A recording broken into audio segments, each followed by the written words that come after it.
quand les ministres découvrent une commande Chine de vernis non conforme en direct. Ces produits-là ne sont pas du tout contrôlés. C'est des produits dangereux, toxiques, dangereux pour la santé. Donc là, les produits qui sont non conformes.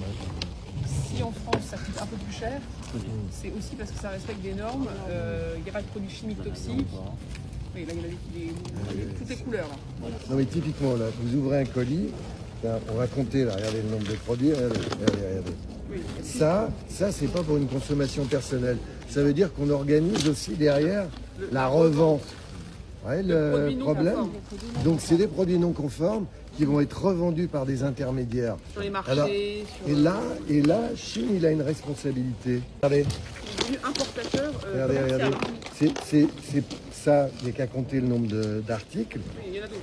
Voilà. Alors, ça c'est un très bon exemple. Et ça montre qu'on n'est pas en train de vendre des produits aux consommateurs, c'est-à-dire qu'on est en train d'importer des biens commerciaux. Dans ce cas-là, on applique les règles de l'importation commerciale. Parce que ça, voilà, oui, exactement, ça c'est destiné à la revente. Il y a encore, regarde.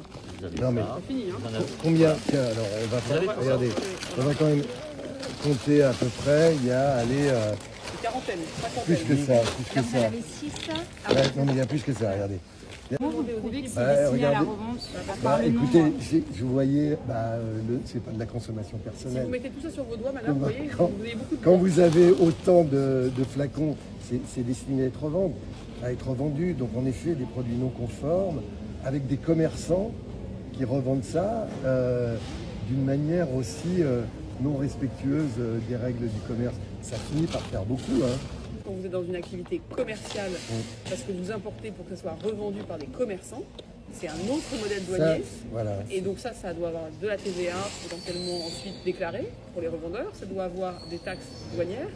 Et surtout, on ne doit pas revendre ni importer en France des matériaux qui seront revendus après sans normes.